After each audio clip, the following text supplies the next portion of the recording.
I'm back here on April 1st.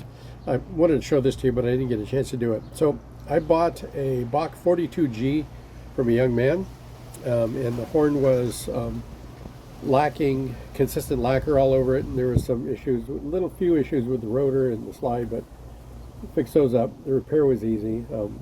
But a friend of mine from Idaho, who I marched way back in the early to mid 1980s in the Velvet Knights with, his name's Eric Morris, and Eric, you're probably watching this once you get back to Idaho. I decided to refinish the horn. He needed to buy it from me, and you know, I kind of need to take care of my VK brothers here.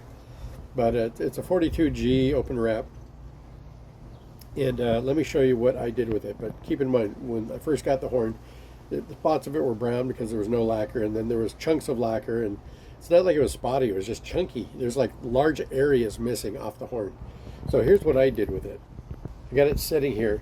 What I decided to do is I polished it up, of course. I initially gave it a sort of a scratch finish because I wanted to give it sort of a satin feel to it.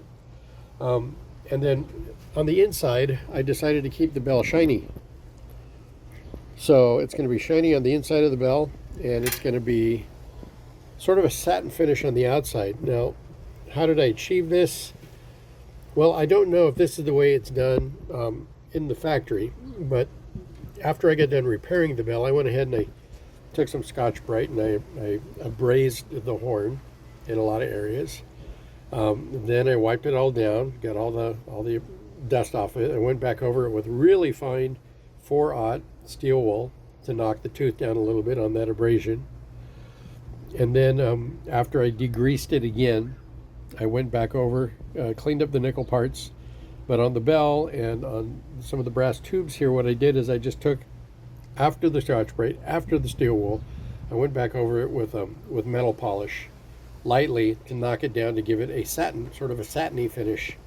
So you'll still see the scratches. There was an area here where obviously somebody took the dent out with a hammer, small hammers, because you can see the pitting in the metal. But I think it turned out okay.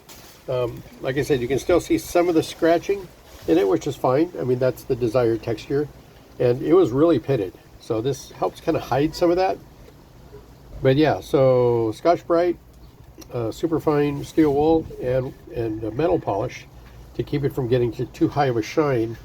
And then of course the inside of the bell I took to my buffing wheel and polished that up really nice. So his slide is nickel, and it's going to be, you know, I already lacquered it. It's going to pretty much look like the nickel parts. But yeah, I'm getting more calls to refinish horns now, and I always tell everybody, I say, look, I'm self-taught.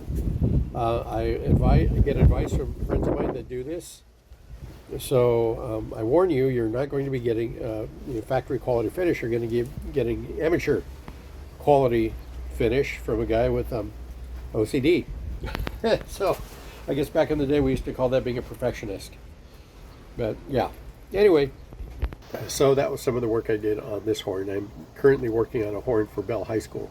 I think it's a TB200 F trigger. It's a 500 bore F trigger, which I'm still trying to wrap my mind around that one. But yeah, that one was pretty bad too. So we got a bunch of horns that I'm going to be refinishing. They're paying me for the F trigger, but then I'm volunteering my time to refinish 3 more of their trombones. And then I have another fellow who's an Olds fan, and he's asked me to take care of his Olds trumpet, his Olds cornet. Earlier I polished up a Olds flugelhorn. I didn't even know Olds made a flugelhorn. It's kind of cool. And you know, an ambassador cornets and trumpets. So if I have the time, I will chronicle those in video, and if I don't, I'll just show you the end results. So there is that. Hope you enjoyed this one too. Happy April 1st. Bye-bye.